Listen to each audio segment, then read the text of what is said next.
এক ছোট্ট গ্রামে গোলাম হায়দার নামের এক কৃষক তার স্ত্রী ও ছেলে সালমানকে নিয়ে থাকত। তাদের সামান্য কিছু জমি ছিল, যেখানে তারা আখ চাষ করত। আখের রস বের করে গুড় বানাত এবং সেটাই বাজারে বিক্রি করে তাদের সংসার চলত। শীতকাল ছিল। গোলাম হায়দার আর সালমান সকাল থেকে সন্ধ্যা পর্যন্ত জমিতে কাজ করত, আখ কাটত আর চুলোয় গুড় রান্না করত। গোলাম হায়দার সব সময় গুড় নিয়ে নিজে বাজারে যেত, কারণ তার মনে হতো সালমান এখনও ছোট এবং বাজারের বেচা কেনার বোঝাপড়া রাখে না। একদিন গোলাম হায়দার গুড় বোঝাই করে বেলগাড়ি নিয়ে বাজারের দিকে রওনা হল। সেখানে গিয়ে সে গাড়ি দাঁড় করালো এবং ক্রেতার অপেক্ষায় রইল। কিছুক্ষণ পর একজন ব্যবসায়ী সেখান দিয়ে যাচ্ছিলেন। তার মনে পড়ল যে তার স্ত্রী আজ গুড়ের পায়েস বানাতে বলেছিল। তাই সে গোলাম হায়দারের কাছে এসে বলল, ভাই, কি বিক্রি করছ? গোলাম হায়দার খুশি হয়ে জবাব দিল, জনাব, আজই তাজা গুড় তৈরি করেছি, আপনি চাইলে সস্তায় দেব। ব্যবসায়ীর কাছে গোলাম হায়দারকে খুব সরল ও নিরীহ মনে হল। সে বলল, এই পুরো গাড়ির গুড় কত দেবে? গোলাম হায়দার খুশি হল যে তাকে অপেক্ষা করতে হবে না। সে বলল, 500 টাকা দিন, সব নিয়ে যান। ব্যবসায়ী 500 টাকা বের করল এবং বলল, তাহলে এই গুড় আমার বাড়ি পর্যন্ত পৌঁছে দিন। গোলাম হায়দার ব্যবসায়ীকেও গাড়িতে বসিয়ে তার বাড়ির দিকে চলল। তারা বাড়ি পৌঁছালে গোলাম হায়দার বলল, জনাব, তাড়াতাড়ি গাড়ি খালি করুন, আমাকে বাড়ি ফিরতে হবে। এই কথা শুনে ব্যবসায়ী হেসে বলল, কোন গাড়ি? তোমায় তো আমি পুরো গাড়ির 500 টাকা দিয়েই দিয়েছি, এখন সব আমার মাল। গোলাম হায়দার অবাক হয়ে বলল, জনাব, আমি গুড়ের দাম বলেছিলাম, গাড়ি তো আমার। ব্যবসায়ী কড়া সুরে বলল, আমি জিজ্ঞাসা করেছিলাম পুরো গাড়ির কী দাম, তুমি নিজে বললে 500। এখন মুখ থেকে সরে যাচ্ছ। তোমাদের মতো লোকেরা ওয়াদা পালন করে না। এরপর সে চাকরদের ডাকল, যারা গোলাম হায়দারের জামাকাপড় খুলে তাকে বাড়ি থেকে ধাক্কা মেরে বের করে দিল। গোলাম হায়দার অপমান ও লজ্জায় সারা দিন জঙ্গলে লুকিয়ে রইল। রাত হলে সে চুপি চুপি তার বাড়িতে এলো। তার অবস্থা দেখে স্ত্রী ও ছেলে সাথে সাথে ছুটে এলো, চাদর পরালো এবং কারণ জিজ্ঞাসা করল। গোলাম হায়দার চোখের জলে সব ঘটনা বলল, কিভাবে সেই ব্যবসায়ী তার সরলতার সুযোগ নিল এবং মাত্র 500 টাকায় তার সম্মানও কিনে নিল। গোলাম হায়দারের মুখ থেকে পুরো ঘটনা শুনে সালমানের রক্ত গরম হয়ে উঠল। সে রাগে বলল, বাবা, কাল বাজারে আমি যাব আর সেই বণিকের কাছ থেকে আপনার অপমানের হিসেব নিব এবং আমার বলদ গাড়িটাও ফিরিয়ে আনব। বাবা ছেলের আবেগ দেখল, কিন্তু নরম সুরে বোঝালো, না বাবা, ওই বণিক খুব চালাক আর জালেম, যদি তুমি কোনো বিপদে না পড়ে যাও। কিন্তু সালমান দৃঢ় কণ্ঠে বলল, বাবা, শুধু আমাকে তার চেহারাটা বলে দিন, তারপর দেখুন আপনার ছেলে কিভাবে আপনার সম্মান ফিরিয়ে আনে। গোলাম হায়দার বণিকের সম্পূর্ণ চেহারা সালমানকে বুঝিয়ে দিল। পরের দিন সকালে সালমান প্রতিবেশীর কাছ থেকে একটি বলদ গাড়ি চাইল। তাতে নিজের তৈরি তাজা গুড় ভরে বাজারের দিকে রওনা হল। সে ঠিক সেই জায়গায় গিয়ে দাঁড়াল যেখানে তার বাবার সাথে প্রতারণা করা হয়েছিল। কিছু সময় পর সেই বণিক ফুরফুরে মেজাজে বেরিয়ে এলো। সালমানকে দেখে সে থেমে গেল। সালমানের নিষ্পাপ ও নরম কথা শুনে বণিকের মনে হল, কাল বাবাকে বোকা বানিয়েছি, আজ ছেলের পালা। একে তো বাবার চেয়েও সরল লাগছে। এবার পুরো গুড় আর গাড়ি দুটোই হাতছাড়া হবে। বণিক সালমানের কাছে এসে বলল, ভাই, এই গাড়িতে কি আছে? সালমান নরম সুরে জবাব দিল, জনাব, তাজা গুড় আছে, এমন খাঁটি গুড় আপনি কখনো খাননি। বণিক বলল, তাহলে বলো, পুরো গাড়ির কি দাম ধার্য করেছ? সালমান হেসে বলল, ব্যাস জনাব, 1 মুঠো টাকা দিন, সদা আপনার। বণিকের মুখে দুষ্টু হাসি ছড়িয়ে পড়ল। মনে মনে ভাবল, বাহ, এ তো বাবার চেয়েও বেশি নাদান। 1 মুঠোয় 10টা নোট রেখে 100 টাকা দেব আর পুরো গাড়ি আমার হয়ে যাবে। বণিক বলল, ঠিক আছে ভাই, সদা মঞ্জুর, কিন্তু টাকা আমি বাড়ি গিয়ে দেব, তুমি শুধু গাড়িটা আমার বাড়ি পৌঁছে দাও। সালমান চুপচাপ রাজি হয়ে গেল। যখন তারা বণিকের বাড়ি পৌঁছাল, বণিক গাড়ি ভেতরে ঢোকাল। তারপর পকেট থেকে 10টি 10 টাকার নোট বের করে নিজের মুঠোয় চেপে সালমানের দিকে বাড়িয়ে বলল, এই নাও, মুঠো ভর্তি দাম, আর গাড়ি এখানেই রেখে ফিরে যাও। এটাই তো ঠিক হয়েছিল, তাই না? সালমান দৃঢ় কণ্ঠে বলল, জনাব, দাম তো গুড়ের লেগেছিল, গাড়ি আমার বাবার, আমারই। আপনি মেহেরবানি করে শুধু গুড় নামান, গাড়িটা আমাকে ফিরিয়ে নিয়ে যেতে দিন। বণিক রেগে বলল, কি কথা বলছো? তুমি নিজে বলেছিলে 1 মুঠো টাকায় পুরো গাড়ি দিয়ে দেবে, এখন কথা থেকে সরে যাচ্ছ? সালমান গুরুত্বের সাথে বলল, না জনাব, যা বলেছিলাম তাই চাইছি। গুড় বিক্রি করেছি, গাড়ি নয়। গাড়ি তো আমার জীবিকা। বণিক দাঁতে দাঁত চেপে বলল, আর বেশি কথা বললে তোমাকেও তোমার বাবার মতো অপমান করে বের করে দেব। সালমান বণিকের হুমকি শুনে চুপচাপ বলল, আচ্ছা শেঠজি, যদি তাই হয় তবে আনুন সেই মুঠো ভর্তি দাম।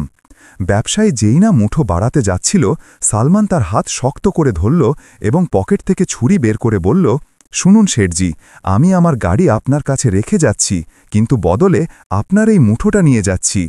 সে কাঁপতে শুরু করল, এ কি বদমাশি, হাত ছাড়ো আমার। সালমান বলল, আপনি আমার পুরো গাড়ি শুধু এক মুঠোর বদলে হাড়প করে নিলেন, তাই না? এখন এই মুঠোটা আমার। ছুরি ধারালো ছিল, আর সালমানের উদ্দেশ্য সত্যি। যেই সে হাতে চাপ দিল, বণিক চিৎকার করে উঠল। কাঁপা কাঁপা গলায় বলল, খোদার দোহাই বাবা, যা চাও নিয়ে যাও, শুধু আমাকে ছেড়ে দাও। সালমান বলল, প্রথমে সেই গাড়িটা খালি করো যা গতকাল আমার বাবা গোলাম হায়দার কাছ থেকে কেড়ে নিয়েছিলে, সেটাও ফিরিয়ে দাও। আর হ্যাঁ, এখন তোমাকে মাসিক 2000 টাকায় আমার বাড়িতে চাকরিও দিতে হবে। বণিকের আর কোনো পথ রইল না। প্রাণ বাঁচাতে হাত জোর করে বলল, ঠিক আছে, যেমন বলবে তেমনটাই হবে। সালমান ছুরি সরিয়ে নিল এবং বলল, যদি তুমি কথা থেকে সরো বা চাকরি থেকে বের করার চেষ্টা করো অথবা বেতন দিতে টালবাহানা করো, তবে মনে রেখো আমি তোমার নাক আর কান দুটোই কেটে দেব। বণিক কাঁপতে কাঁপতে মাথা নাড়ল এবং প্রতিশ্রুতি দিল। সে গোলাম হায়দারের গাড়িও খালি করিয়ে দিল, গুণের 2000 টাকাও দিল এবং চাকরির সম্মতিও জানাল। সালমান 2টি বলদ গাড়ি নিয়ে তার গ্রামে ফিরে এলো। গোলাম হায়দার দূর থেকে ছেলেকে আসতে দেখে আনন্দে আত্মহারা হয়ে গেল। ছুটে গিয়ে ছেলেকে জড়িয়ে ধরল। সালমান পুরো ঘটনা বলল এবং চাকরির কথাও জানাল। বাবা চিন্তিত হয়ে বলল, বাবা, ওই বণিক বদলা নেওয়ার লোক, খবরদার, সব সময় হুঁশিয়ার থাকবে। সালমান হেসে বলল, বাবা, যদিও বাঘ হয় তবে আমি সওয়া বাঘ, এখন আপনি চিন্তা করবেন না। পরের দিন সকালে সালমান বণিকের বাড়িতে কাজে পৌঁছাল। বণিক মনে মনে ভাবল, আমি একে এত খাটাবো যে নিজেই পালিয়ে যাবে। সে বলল, সালমান, 2টো ক্ষেত চাষ করো, তারপর সন্ধ্যায় চুলার জন্য কাঠও আনবে। সালমান চুপচাপ বেরিয়ে ক্ষেতের দিকে গেল এবং সারা দিন একটা গাছের নিচে ঘুমিয়ে রইল। সন্ধ্যায় সে হালকা 3-4 টুকরো কাঠ কাটল, সেগুলোর আঁটি বানাল, মাথায় তুলল এবং ফিরে এলো। বাড়ি পৌঁছে কাঠের আঁটি ছুঁড়ে ফেলে চুপচাপ খেতে বসল। বণিক চাকরকে বলল, একে 1 মুঠো চাল আর 1 চামচ ডাল দাও, এটাই এখানকার বেতন। সালমান বণিকের কথা শুনে ভাবল, এখানে থাকতে হলে 1 মুঠো চালেই থাকতে হবে, নইলে বেরিয়ে যেতে হবে। সালমান চুপচাপ সেই চাল খেল, জল পান করল এবং নিজের ঘরে চলে গেল। কিন্তু রাতে ক্ষুধায় তার ঘুম আসল না, পেটে ইঁদুর দৌড়াচ্ছিল। কিছুক্ষণ পাশ ফিরে এপাশ ওপাশ করল, তারপর উঠে বাইরে উঠোনের গরুর খোঁয়ারের দিকে গেল। সেখানে গিয়ে দেখল একটা ছোট বাছুর দড়ি দিয়ে বাঁধা আছে। সালমান চুপি চুপি বাছুরের দড়ি খুলল। বাছুর সাথে সাথে তার মায়ের নিচে গিয়ে দুধ খেতে লাগল। যেই বাছুর মুখ লাগালো, গরুর দুয়ারে দুধ চলে এলো। সালমান সুযোগ বুঝে বাছুরকে আবার বাঁধল এবং পুরো দুধটা নিজে খেয়ে নিল। পেট ভরে যাওয়ার পর সে শান্তিতে ঘুমালো। পরের দিন সকালে যখন বণিক দুধ দোয়ানোর জন্য গেল, তখন দুয়ারে একদম খালি। সে অবাক হয়ে গেল। যেই না সে গরুর কাছে ঝুঁকেছে, অমনি গরু জোরে লাথি মারল আর সে পিছন দিকে পড়ে গেল। এটা প্রতিদিনের রুটিন হয়ে গেল। সালমান প্রতি রাতে বাছুরকে ছাড়ত, গরু দুধ দিত, সে খেত আর সারাদিন কাজ করত। কিন্তু সে শারীরিকভাবে দুর্বল হওয়ার বদলে আগের চেয়েও বেশি সুস্থ ও শক্তিশালী দেখাচ্ছিল। বণিক অবাক হয়ে যেত, এই ছেলেটা 1 মুঠো চাল খায়, সারাদিন কাজ করে, তবুও এত ফিট কি করে? তার কি জানা ছিল যে তার গরুর সব দুধ সালমানের পেটে যাচ্ছে? কিছুদিন পর বণিকের স্ত্রী নিজের বাপের বাড়ি চলে গেল। পুরো মাস পেরিয়ে গেল, সে ফিরল না। বণিক একা হয়ে উদাস থাকতে লাগল। অবশেষে সে সিদ্ধান্ত নিল যে নিজে গিয়ে স্ত্রীকে ফিরিয়ে আনবে। সে সালমানকে বলল, সালমান, আমার সাথে চলতে হবে, বউকে আনতে যেতে হবে। মাত্র একটি ঘোড়া ছিল, তাতে বণিক নিজে বসল এবং সালমানকে পায়ে হেঁটে সাথে চলতে বলল। সালমান মনে মনে হাসল, ভালো উপায় বের করেছে আমার থেকে মুক্তি পাওয়ার। নিশ্চয় ভেবেছে আমি পথে মরে যাব আর এই মহাদয় আরামে শ্বশুরবাড়ি পৌঁছে যাবেন। যদি তাকে জ্ঞান না দিই তবে আমার নামও সালমান না। কিছু দূর যাওয়ার পর বণিক ক্লান্ত হয়ে একটা গাছের নিচে শুয়ে আরাম করতে লাগল এবং সালমানকে বলল, ঘোড়াটার খেয়াল রাখো, আমি একটু চোখ বন্ধ করছি। কিছুক্ষণ পর কিছু বণিকের কাফেলা সেখান দিয়ে যাচ্ছিল। সালমান ঘোড়ার লেজের একটু অংশ কাটল এবং সেটা নিজের কাছে রাখল। তারপর পুরো ঘোড়াটা সেই বণিকদের কাছে বিক্রি করে দিল। কেনামাচার পর সালমান একটা ঝোপের কাছে গিয়ে বসল এবং লেজের কাটা অংশটা ইঁদুরের গর্তের মুখে রাখল, যেন সে ইঁদুর ধরতে বসেছে। কিছুক্ষণ পর বণিকের চোখ খুলল। সে এদিক ওদিক তাকাল, ঘোড়া উধাও। সালমান ঝোপের কাছে বসে আছে, হাতে লেজের টুকরো। গোলাম হায়দারের ছেলে সালমান, যে এখন এক চালাক, উপস্থিত বুদ্ধিমান ও সাহসী যুবক হিসেবে নিজের পরিচয় তৈরি করেছে। বণিকের প্রতিটি চালের শুধু জবাবই দিচ্ছিল না, বরং তারই ভাষায় বদলাও নিচ্ছিল। শেঠ চোখ খুলে দেখল সালমান ঘোড়ার লেজ ধরে ঝোপের কাছে বসে আছে। সে রেগে বলল, সালমান, আমার ঘোড়া কোথায়? সালমান অত্যন্ত সরল সুরে বলল, শেঠজি, ঘোড়া তো ইঁদুরের গর্তে ঢুকে গেছে। আমি খুব কষ্টে এর লেজ ধরে রেখেছি, একা টানতে পারছি না, আপনিও একটু জোর লাগান। বণিক রেগে গিয়ে যেই না লেজ টানল, লেজটা তার হাতেই থেকে গেল। এ কি তামাশা! শেঠ চিৎকার করল। সালমান নিঃসংকোচে বলল, শেঠজি, আপনি নিজে বলেছিলেন যদি যেতে হয় তবে আমার নাক কান কেটে যাও। তো আপনিই বলুন, লেজ তো আমার সাথে রয়ে গেল, এখন ঘোড়া নেই। শেঠ কিছুই বলতে পারল না। অগত্যা তাকে সালমানকে সাথে নিয়ে আবার এগোতে হল। পথে আরেকটি বাজার এলো। শেঠ সেখান থেকে আরেকটি ঘোড়া কিনল, এবার কালো ঘোড়া। তারা দুজন এগোতে লাগল। পথে আস্তানা ফেলা হল।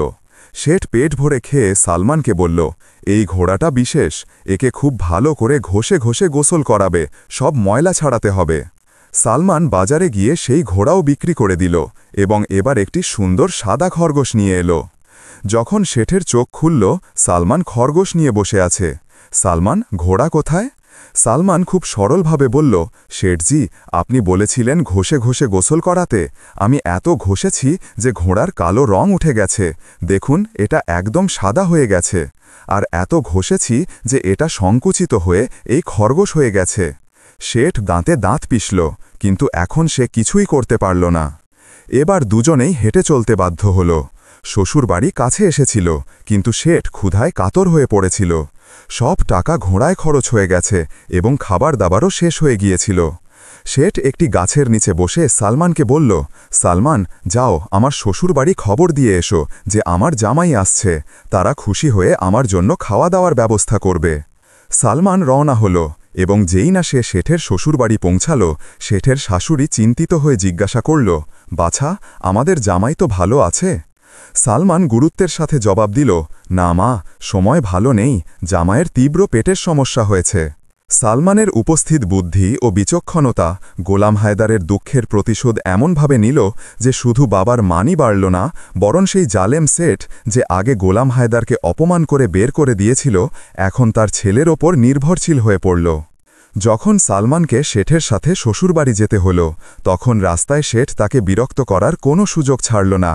কিন্তু সালমান প্রতিবার বুদ্ধি, ধৈর্য ও উপস্থিত বুদ্ধি দিয়ে তাকে ব্যর্থ করে দিল। সে কখনো ঘোড়া বিক্রি করে তার লেজ ইঁদুরের গর্তে আটকে বাহানা দিত, কখনো খচ্চরের বদলে খরগোশ এনে শেঠকে ঠকিয়ে দিত। কিন্তু শেঠ কিছুই করতে পারল না, কারণ সে গোলাম হায়দারের সাথে যা করেছিল তার প্রায়শ্চিত্ত তো এখন তাকে করতেই হবে। যখন দুজনের শ্বশুরবাড়ি পৌঁছাল, সালমান সেখানেও চাতুরির পরিচয় দিল। শেঠার নামে খিচুড়ি এবং নিজের জন্য পায়েস, পুরি, হালুয়া ও রায়তা তৈরি করিয়ে নিল। শেঠের খুব রাগ হল, কিন্তু কিছু বলতে পারল না, কারণ নিজের কাজকে সে কখনোই ক্ষমা করতে পারে না। রাতে দুজনের খাট ছাদে পাতা হল। সালমান মজায় নাক ডেকে ঘুমিয়ে পড়ল, আর শেঠ ক্ষুধার্ত হয়ে পাশ ফিরতে লাগল। যখন শেঠ সালমানকে ডেকে বলল, আরে তুই তো পায়েস পুরি খেয়ে নাক ডাকছিস, আমি এখানে ক্ষুধায় তৃষ্ণায় মরে যাচ্ছি।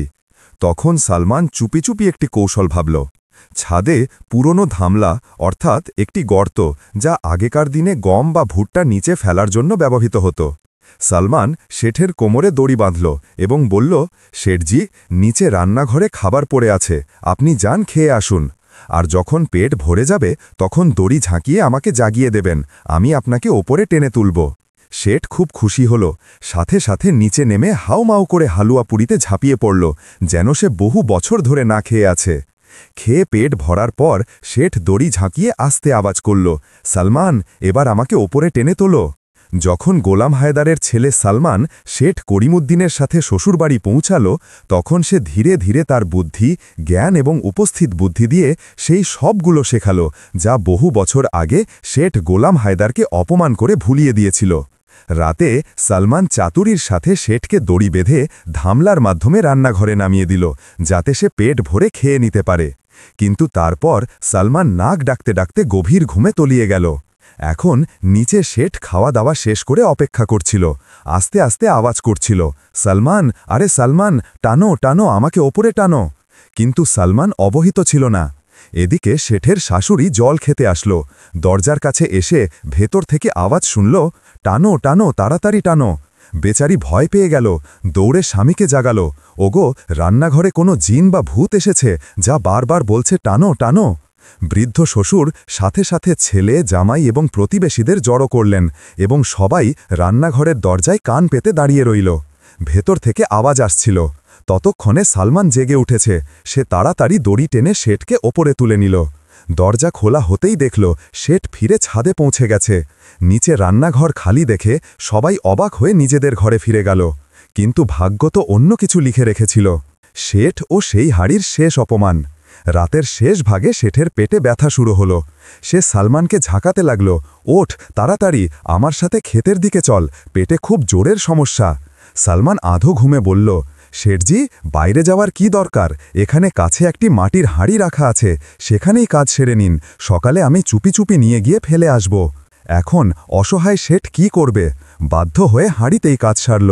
সকালে তাড়াতাড়ি চোখ খুলতেই শেঠ সালমানকে জাগালো, ওঠ, তাড়াতাড়ি এই হাঁড়িটা বাইরে ফেলে দে, নইলে লোকেরা দেখে ফেললে আমার সম্মান ধুলায় মিশে যাবে। কিন্তু সালমান নাক ডেকে ঘুমাচ্ছিল।